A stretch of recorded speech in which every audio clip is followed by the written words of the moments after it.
자, 안녕하십니까. 구독자 여러분 안녕하십니까. 우리 그 학생 중에서 제 영상에다 댓글을 달았는데 뭐냐면 수리논술 시험을 본대요. 수리논술 시험을 보는데 어떻게 준비하면 좋겠느냐 이제 이런 얘기를 했는데, 우리 그 학생들이 공부를 하다 보면 뭐 그냥 학교 시험이나 이런 걸 준비하는 경우도 많지만, 정말 특이하게 지금 중학교 1학년인데도 불구하고 수리논술 시험을 본다고 합니다. 근데 제가 봤을 때 수리논술, 이 학생이 어디 학교 다니는지 잘 모르겠지만 보통 학생들이 학교 다니는 그런 학교 수준이라면 뭐 수리논술 시험을 따로 보지는 않을 것 같아요. 제가 봤을 때는 논술형 시험을 본다라는 개념인데, 막연하게 그냥 수리논술이라고 하니까, 수리논술은 수학적으로 어떻게 논리적으로 쓰는 거기 때문에 수리논술이라고 보기는 어렵고, 어떤 문제를 주고 풀이를 하는 것을 이렇게 좀 장세하게 써라, 서술형 개념이 아닐까 이제 이렇게 생각이 됩니다.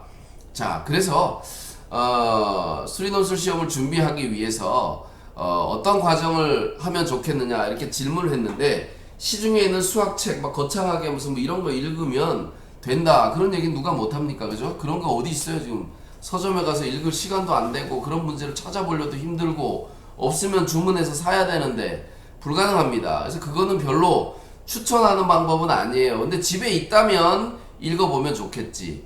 제가 추천하는 첫 번째 방법은 뭐냐면 교과서를 읽어보자 라는 겁니다. 교과서를 많이 읽어라. 제가 이거 화면에 얼굴 좀 빼고 교과서를 제가 지금 펼쳐놨기 때문에 얼굴을 빼고 얘기를 할게요. 자, 이게 지금 교과서인데요. 교과서를 읽으라 그러면 좀 막연하잖아요. 그죠? 자, 이거 내가 가만히 있어보자. 얘를 어떻게 두 쪽을 볼 수 없나? 두 쪽을 어디 보자. 페이지를 보는 게 이렇게 되는구나. 두 쪽을. 자, 이게 교과서 양쪽 페이지가 이렇게 나오네요. 야, 이거 좋다.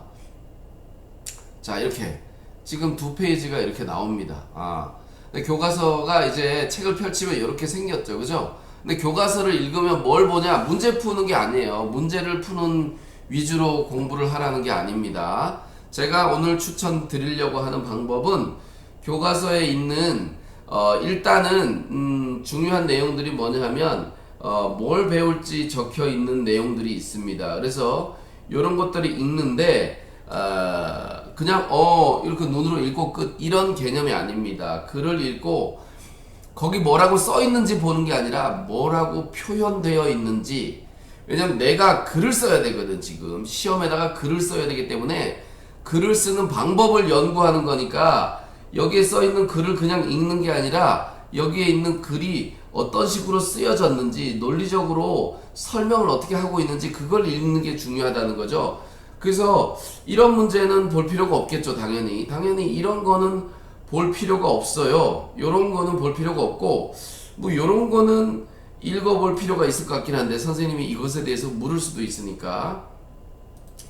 자, 근데 실제로 이제 저 같은 경우에는 요런 걸 주의 깊게 보라고 하면 이거는 문제 위주로 선생님이 이런 문제를 낼 수도 있거든.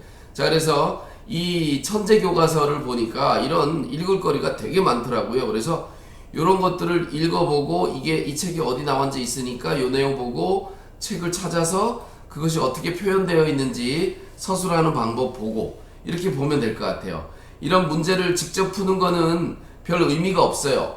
지금은 이 문제도 풀어봐야 되는데 뭘 해야 되냐면 서술하는 방법으로 적어야 되니까, 여기에 이렇게 교과서에 어떤 내용을 어떻게 쓰는지, 어떤 용어가 어떻게 나오는지, 또 교과서에 있는 공식 같은 걸 어떻게 사용할 건지, 이런 것들을 직접 해보는 게 좋거든요. 그래서 여기서 제가 보니까 서술할 때 어떤 문제가 나올지 모르겠지만 이거는 반드시 쓰일 것 같아. 일반적으로 자연수를 소인수분해한 결과는 곱하는 순서를 생각하지 않으면 한 가지밖에 없다. 여러분들 소인수분해해라 라고 시험 문제 나오는 이유가 뭐냐 하면 한 가지 방법밖에 없기 때문에, 누구 해도 똑같기 때문에. 그래서 소인수분해의 유일성이라고 그래요, 얘를. 그래서 아마 요 단원 안에서 수리논술을 해야 된다면 요 내용을 적어야 될 부분은 반드시 있을 겁니다. 요거는 풀로 뭐 외워두는 것도 좋을 것 같아요. 자, 어쨌든 말이죠. 책을 읽는데 문제 위주로 보라는 게 아니잖아요. 그죠? 뭘 보라는 거예요? 여기에 설명되어 있는 설명하는 방법에 대한 것들을 중심으로 읽어야 돼. 여기에 어떻게 글을 쓰는지, 풀이 과정을 어떻게 작성하는지 이걸 중심으로 글을 읽어야 됩니다. 그래서 요 정도 포커스를 맞춰서 글을 읽어보면 좋을 것 같고요. 그럼 선생님이 어떤 문제를 낼까 그것도 염두에 둬봐야 되는데, 선생님이 생각하는 문제는 교과서 안에 있는 문제예요. 이런 문제들 그리고 수리 논술에는 자기의 생각을 적는 게 좋습니다.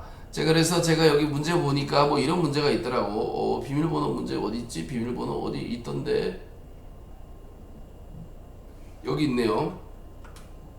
석준이가 이거 왜 이렇게 석준이가 소인수 분해로 비밀번호 만들기 뭐 이런 문제가 있었어요. 소인수 분해로 비밀번호 만들기, 창의 문제 해결, 추론, 창의 융합, 의사소통, 태도 실천 뭐 이런 게 있네요. 그죠? 자, 이 소인수 분해로 비밀번호 만들기 했는데 석준이 다음과 같은 방법으로, 석준이는 다른 사람들이 알아내기 힘들면서 자신은 쉽게 기억할 수 있는 번호를 만들려고 합니다. 석준이 방법, 집주소 1050번지를 집주소에 있는 1050이라는 숫자를 가지고 소인수 분해를 해서 작은 수로부터 나열해서 이렇게 정하기도 하고 큰 수부터 나열해서 정했어요. 자, 이렇게 한 겁니다. 그러니까 요 내용을 이해를 하고 자기가 해보자 그랬단 말이에요. 자기도 이걸 해봐야 되겠죠? 이렇게 해보고 자신과 관련된 수를 비밀번호를 만들어보고 또 친구들의 비밀번호를 공개하는 방법을 듣고 장점을 말해보자 이렇게 했는데, 저는 이제 이런 것들을 자기의 생각을 쓰는 것이 중요하기 때문에 선생님이 하라는 것 이외에 자기가, 여기에도 과제가 있죠. 그죠? 자신의 생각을 쓰라고 여기 돼 있잖아요. 자신과 관련된 수를 이용해서 비밀번호를 만들어보자, 또 친구들이 비밀번호 만드는 방법을 듣고 장점을 이야기해보자. 이거는 아닌 것 같고 여기까지잖아요. 여기까지. 그죠? 자기가 해보라 그랬거든. 그래서 나는 이런 생각을 해봤어요. 이걸 보면서 집의 비밀번호를 누를 때는 가족들이 다 공유를 해야 되잖아요. 그죠? 자기 혼자만 알아서는 안 돼. 자기 혼자만 알아서는 안 되기 때문에 집에 있는 가족들을 동시에 보내줘야 돼. 근데 가족들한테 내가 바꾼 비밀번호 얘를 보내주는 것은, 이 비밀번호를 누가 옆에서 본다면 금방 알 수 있겠죠. 그죠? 그래서 그런 것들을 우리가 은행에 암호 만들 때도 이 비슷한 방법으로 암호를 만들기도 합니다. 그래서 이런 경우를 생각해 봤어요. 식구들한테 1050이라는 번호를 우리 집 비밀번호야. 바뀐 비밀번호, 바뀐 비번 이렇게 해서 보내주는 겁니다. 그리고 식구들하고 미리 약속을 하는 거죠. 이거 소인수 분해해서 작은 수부터 이렇게 차례대로 해서 적어야 돼. 이렇게 알려주는 거예요. 요건 비밀이죠. 이건 비밀인 거야. 근데 얘는 보여주는 거야. 그러면 이 내용을 모르는 사람 입장에서는 절대로 이 비밀번호를 알 수가 없죠. 왜냐면 집에 가서 1050을 눌러봤더니 안 열리네. 그지? 안 열려요. 자, 그래서 요 부분은 공개를 하고 요 부분은 비밀로 두는 거죠. 비밀. 말 그대로 요 방법이 비밀번호인 거지. 그러면 내가 가족들한테 예를 들어서 1050이라는 번호를 알려주면 가족들은 요걸 소인수 분해해서 비밀번호를 이렇게 바꾸는 거죠. 그러면 이 비밀번호는 언제든지 누구든지 바꿀 수 있어요. 가족 중에 한 명이면. 그죠? 비밀번호를 바꿀 때는 집 안에서 해야 되니까 가족만 할 수 있겠지. 자, 만약에 어느 날 내가 집에 갔더니 집에 무슨 도둑이 든 것 같은 느낌이 들어. 아니면 친구한테 비밀번호를 누르다가 봤어. 친구가 뒤에서 봤어. 그러면 들어가서 비밀번호를 바꾸는 거죠. 120 이렇게 바꾸는 거예요. 그리고 가족들한테 120이라고 알려줘요. 그럼 가족들은 어떻게 합니까? 120을 소인수 분해해서 작은 수부터 나열해서 진짜 비밀번호를 알 수 있겠지. 하지만 내 옆에서 이 120이라는 숫자를 알고 있는 친구도 실제 120을 눌러보면 열리지 않을 테니까 모르겠죠. 그죠? 또 예를 들어서 이 다음 순서로 누군가가 또 비밀번호를 노출을 했어. 그래서 택배 아저씨한테 비밀번호 알려줬어. 밖에다 두기가 힘들어서 안에다 넣으라고. 집안에 넣어주세요. 비밀번호 120에 들어왔단 말이야. 그래서 아저씨가 배달하고 갔어. 그 다음에 그 아저씨가 120 누르고 들어오면 안 될 거 아니에요. 그죠? 그럼 비밀을 또 바꾸는 거지. 누군가 바꾸면 가족의 채팅창에 순서대로 올라오는데 가장 최근에 바뀐 거를 소인수분해해서 비밀번호를 누르고 누구나 들어올 수 있다는 거죠. 우리 가족 중에서는. 그래서 이 공개된 비밀번호에다가 공개된 비밀번호 만드는 공개키, 그리고 이쪽에 있는 것은 이제 비밀번호 만드는 방법, 이렇게 생각하면은 훨씬 더 가족들이 공유할 수 있는 좋은 방법이 될 수 있겠죠. 그래서 이런 것들을 자기 생각을 이렇게 적어서 쓰면 된다는 거지. 그래서 논술형에다가는 자기 생각을 적는 것이 중요하기 때문에 자기 생각을 거기다가 꼭 적어서 근데 그 생각이 전체 반 이상을 차지하면 안 됩니다. 논술의 전체 반 이상을 차지하지 말고요. 왜냐하면 선생님이 묻는 것이 대부분이어야 돼. 묻는 것에 대한 답변이 대부분이어야 되고 자기 생각은 짧게, 최소한 짧게 이렇게 적는 것이 좋겠죠. 그래서 대략 뭐 3분의 1 정도, 4분의 1 정도 이렇게 생각하면 될 것 같아요. 근데 뭐 선생님이 적으라는 답변이 너무 짧다면 자기 생각을 좀 길게 쓰는 것도 상관은 없습니다. 그런데 무리하게 길거나 그러면 안 될 것 같아요. 자, 그래서 제가 첫 번째로 추천하는 방법은 책에 있는 내용들을 상세하게 읽어보면서 어떻게 글을 적을지에 대한 고민을 하면서 읽어야 되는 거예요. 이거 답이 뭐지? 이 문제 어떻게 푸는 거지? 이걸 중심으로 문제를 보지 말고 거기 적혀있는 내용을 보면서 어떤 식으로 내가 글을 쓰는 것이 좋을까라는 것을 이용해서 그걸 중심으로 글을 읽어라. 책에 있는 문제를 읽어라. 그리고 책에 있는 이 문제처럼 이렇게 예제 문제가 있으면 예제 문제에는 어떻게 설명했는지 특히 주의 깊게 읽어라. 그걸 포인트로 읽어라 라는 겁니다. 그리고 교과서에 있는 당연히 얘처럼 이렇게 어려운 문제 이런 거는 선생님들이 그 방법이나 이런 것들을 보통 시험 문제는 낼 수가 없어요. 이게 너무 길고 서술하는 게 힘들기 때문에. 그래서 이제 이런 거는 논술형 시험에서 많이 나올 수가 있어요. 그래서 이런 문제를 가지고 공부를 하고 여기에서도 자기의 생각을 적는 것이 되게 중요하겠죠. 자, 그 다음에 이런 식으로 조금 어려운 문제 같은 것들을 선생님들이 낼 거라고 생각이 들어요. 낼 거라는 생각이 들어요. 자, 그런 생각이 좀 들고요. 그 다음에 교과서 외에 학생들이 접할 수 있는 그런 내용을 가지고 선생님이 시험 문제를 내면 그거는 선생님이 시험 문제를 낼 선생님 그 자격이 없는 거야. 교과서 안에서 내야 돼. 교과서 안에서 아이들이 공부할 수 있는 범위 안에서. 자, 여기도 보면 이 책에 보니까 정말 읽을 거리가 많아요. 메르센 소수라는 것이 있는데 이 메르센 수가 모두 소수가 되는 건 아니에요. 하지만 큰 소수를 찾아낼 때 아주 많이 사용되는 방법 중에 하나라는 거죠. 물론 옛날부터 2016년에도 지금 메르센 소수를 찾아냈잖아요. 그죠? 엄청나게 큰 수를 찾아냈습니다. 저 수는 사람이 계산할 수 없는 수예요. 컴퓨터가 계산하는 수입니다. 그래서 지금도 계속 그걸 찾아내고 있어요. 그래서 심지어 여기 보면 나오죠. 컴퓨터의 하드웨어 성능을 시험해보기 위해서 CPU의 성능을 시험하기 위해서 소수를 찾는 것도 이렇게 사용하고 있단 말이에요. 어떤 곱셈 이 두 수를 곱하라는 거를 시키면은 컴퓨터가 못할 거거든. 너무 복잡해가지고. 그래서 성능이 좋은 컴퓨터만 그렇게 할 수 있다는 거지. 그래서 어쨌든 그런 내용이에요. 여기에 보면 교과서 읽을 내용이 되게 많은데 이거는 수업 시간에도 사실은 잘 안 해. 선생님들이 뭐 이걸 몰라서 그럴 거라고는 생각이 안 들고요. 알지만 이걸 하다 보면 진도를 많이 못 나가니까 이것에 대한 얘기를 하다 보면 거의 뭐 1시간 이상이 소요가 될 거란 말이에요. 그래서 이런 것들을 수업 시간에는 못 하는데 선생님이 질문을 하고 싶을 것이다. 그래서 이와 같은 문제들을 가지고 교과서에 적혀 있는 표현 방법으로 잘 쓸 수 있는가 중요하고요. 그래서 이 교과서에 있는 문제나 이 수행평가 이렇게 꾸러미 같은 거 뭐 이런 것들도 읽어보는 게 중요한데 읽고서 내가 답을 어떻게 표현할지 중요한 용어는 정확하게 잘 사용하고 있는지 이런 것들을 선생님들이 보는 거예요. 그래서 그런 것들을 중심으로 연습을 해보면 좋을 것 같아요. 뭐 문제집이나 이런 것들을 더 찾아보지 마세요. 교과서 위주로 공부를 하세요. 교과서. 그리고 교과서에 보면은 뒤에 좀 어려운 문제는 풀이도 나와 있습니다. 그 풀이에 어떻게 표현되어 있는지 이런 것들을 보는 거예요.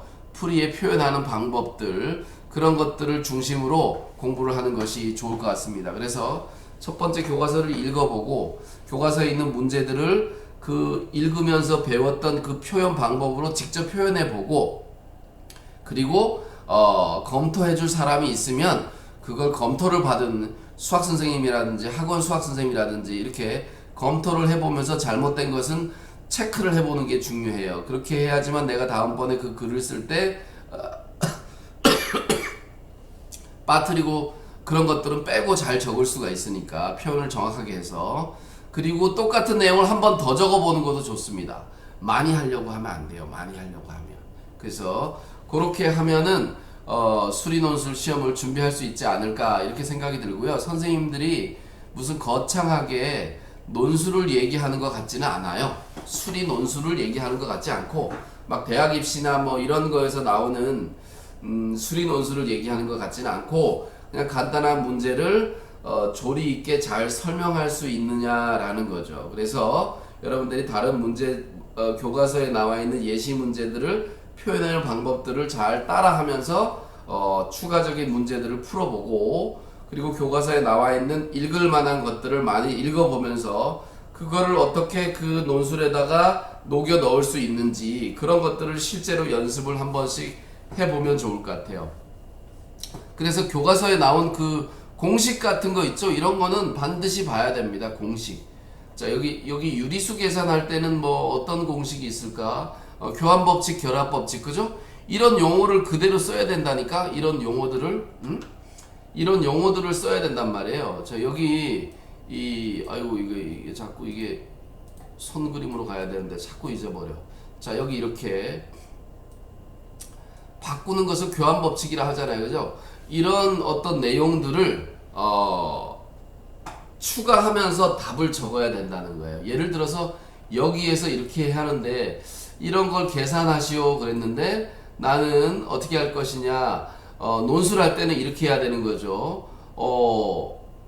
두 수의 덧셈에서는 순서를 바꿔서 계산해도 그 결과 같다. 그걸 교환법칙이라고 한다.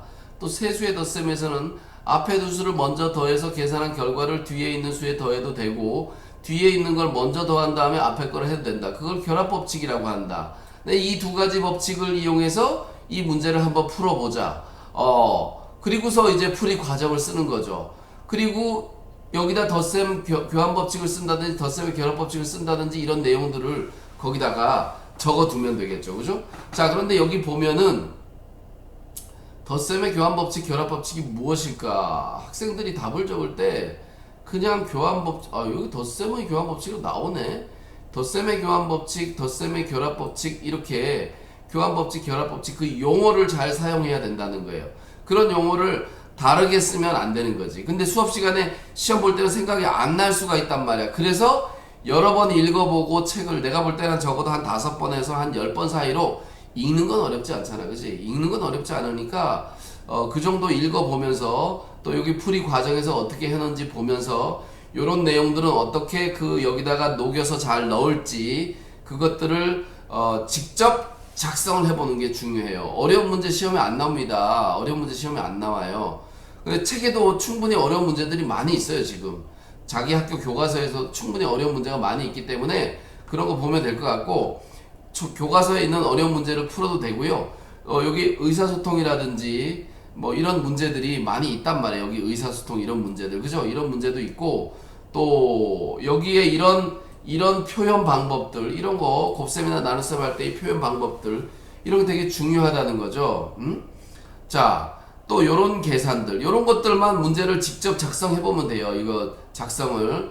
그리고 이 책에 보면 이 어려운 문제가 엄청 많단 말이에요. 이런 것들에다가 그 내용을, 교과서에 있는 내용을 잘 녹여서 넣는 것이 중요하거든요. 그래서 자기가 직접 작성해보고 교과서에 있는 공식이나 이런 것들을 표현해가면서 글을 만드는 걸 연습을 해야지 무슨 예상 문제나 어려운 문제 없습니다. 예상 문제는 이거 얘기해 줄게요. 예상 문제. 교과서에 있는 어려운 문제 첫째, 첫째 어려운 문제. 그 다음에 뭐 요런 어려운 문제. 여기도 있다, 여기도 있다. 이런 거. 이거 스스로 점검. 이건 아니야. 이건 아니고. 자, 여기 요런 거 문제. 이런 거 문제들이 있고요. 여기 수학 충전소 요런 거 되게 좋잖아요. 그죠?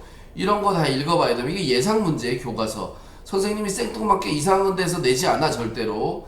그래서 여기 서술형 문제 이런 거 있잖아요. 그죠? 이런 거를 직접 서술해 가면서 어떻게 적는 게 좋을지 보고, 이건 교과서의 풀이 방법이나 그 교과서 뒤에 보면 해답이 있으니까 그 해답에는 어떻게 적었는지, 그것보다는 뭔가 살을 좀 더 붙여야 됩니다. 그래서 그런 그 방법으로 직접 작성해 보면 좋고요. 그 다음에 추가적으로 선생님이 준 문제가 있어요. 선생님이 프린트물로 이런 걸로 준 문제가 있는데, 그 중에서 그냥 쉽게 이렇게 테스트할 수 있는 이런 문제 말고 보통 시험 문제 낼 수 없는, 너무 길어서 내기 어렵거나 너무 복잡하거나 어려워서 내기 힘든 문제들이 있습니다. 그런 문제를 중심으로 공부하는 게 좋습니다. 그거 보면은 선생님이 그런 데서 다 골라서 내요. 생뚱맞게 무슨 어려운 문제집 찾아가지고 거기 문제 내지 않습니다. 그러니까 그렇게 하면 될 것 같아요. 자, 요 정도로 서술형 준비하는 방법에 대해서 마치고요. 답을 쓰는 거는 사실은 좀 난해해요. 답을 쓰는 거는 서술형을 직접 작성하는 거 좀 난해하기 때문에 조금 내가 옛날에 하던 자료가 있는데 그거를 한번 찾아볼까? 잠깐 한번 찾아볼까요? 그래도 잠깐 한번 찾아봐야 될 것 같아. 그거를. 자, 내 컴퓨터 안에 있는 거 한번 찾아보겠습니다. 이거 그럼 시간이 또 가잖아. 이게 이거 참 어떻게 해야 될지 모르겠네. 내가 만들었던 자료 중에서 그런 자료가 있을 것 같은데,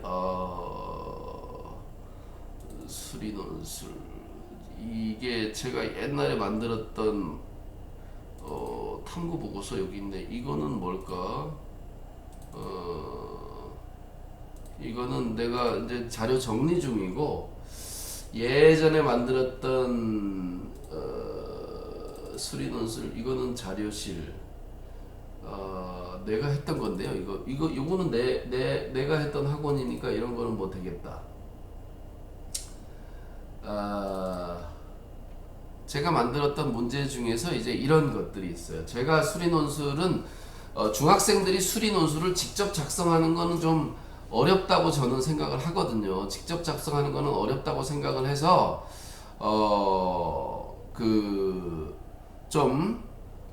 표현이 복잡하고 힘들게 이렇게 나온 거, 예를 들면 이런 거는 없나? 이런 것도 좀 단순한데, 제가 이제 일부러 이제 문제를 좀 많이 만들어 놓은 문제도 있어요. 그러니까 표현이 되게 복잡하고 길게 만들어진 게 있는데, 이거 뭐 이런 것도 그렇고, 이런 것도 너무 단순하잖아요. 지금 이런 것도 너무 단순해서 요런 거는 좀 괜찮을까? 요거도 이거 말고 그러면 자, 다른 거 한번 봅시다. 이거는 자료들이 왜 다 이 모양이야? 자, 얘를 다 닫고, 모동창 닫기 이렇게 닫고, 책 중에서 또 있는데, 책 중에서 이거 참, 책을 만들었는데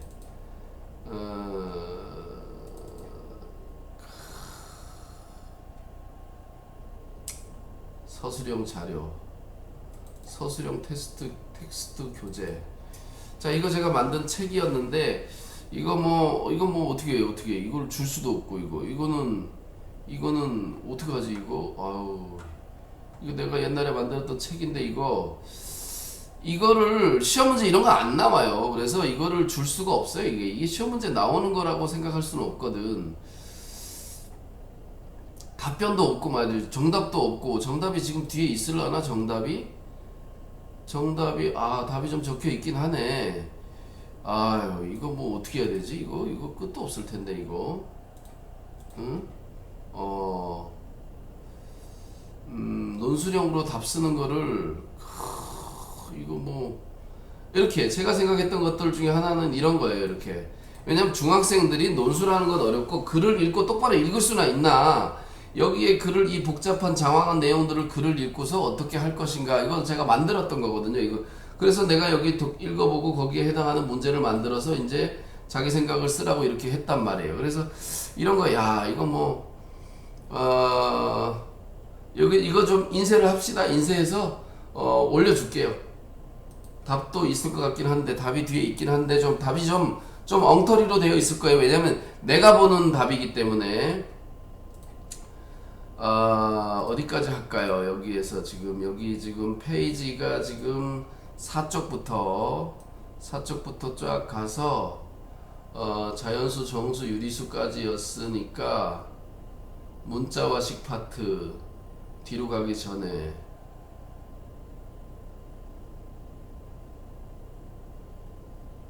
자 문자화식 파트가 문자화식 파트 아우 이거 뭐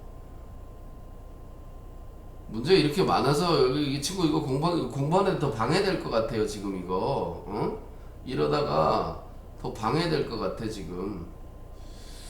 야 이거 어디까지 가야 돼? 뭔 페이지가 이렇게 많아?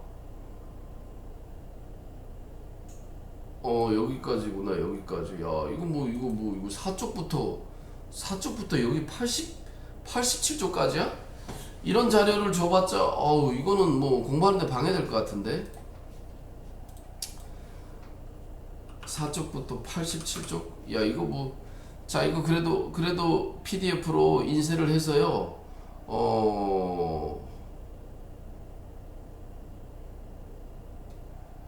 그래도 인쇄를 해봐야 되겠죠.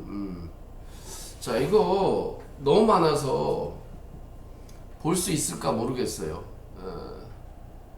내 문서 여기다가 다운로드에다 넣어놔야 되겠구나. 2014 여기 교과 과정에 안 맞는 것도 있는데 이거 어떡하지?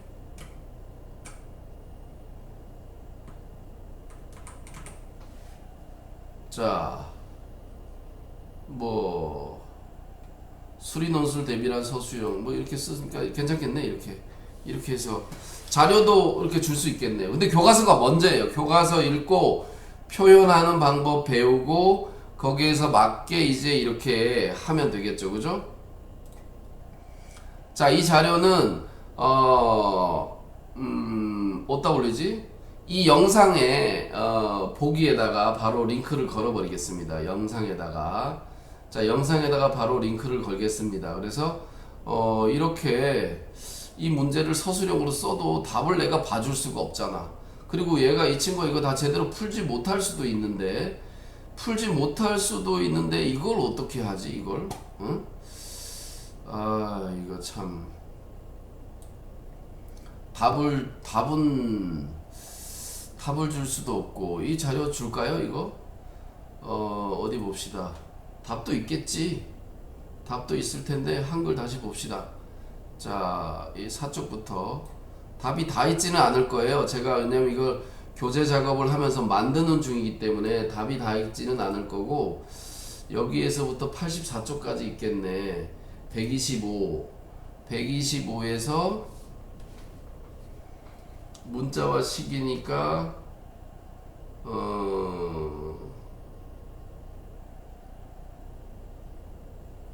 문자와 식 파트까지 가니까 함수까지도 막 가고 그러네.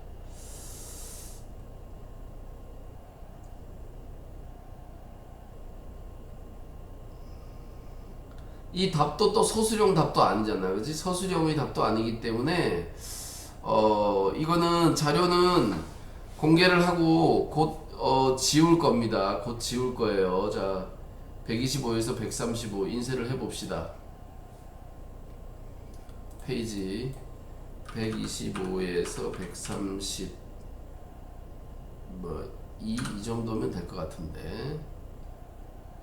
자, 인쇄 이렇게 해서 요 과정에 답지 정답. 이게 서술형은 정답은 아니에요. 문제의 어떤 답이고 중간에 빠진 것도 많습니다. 제가 보는 과제니까 제가 보는 거라 빠진 것도 많고 해서 할 수 없죠. 뭐 이렇게 해서 요 답이라도 봐야지. 답이라도 봐야 되니까 아마 책이기 때문에 보기는 쉬울 거예요. 그래서 그렇게 하면 될 것 같습니다. 자, 이 자료를 제가 구글 클래스에다가 올리도록 구글 클래스 말고 이 영상의 링크에다가 바로 넣도록 하겠습니다.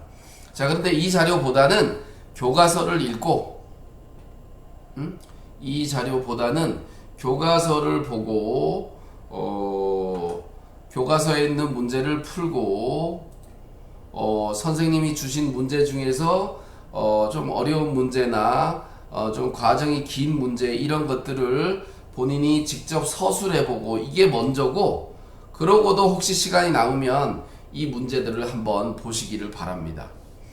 자, 그리고 모르는 게 있다고 해서 걱정할 필요 없어요. 이것이 많이 나오지는 않을 거예요. 많이 나오지는 않을 거고, 그래도 혹시 궁금한 게 있으면 질문을 시험 때라 바빠요. 질문을 한번 해보시면 제가 할 수 있으면 해볼게요. 근데 주말에도 또 뭐 시험지 그 테스트지나 이런 것들을 다 정리하고 있기 때문에 지금 이제 시험 준비할 기간이 다다음 주잖아요. 그죠?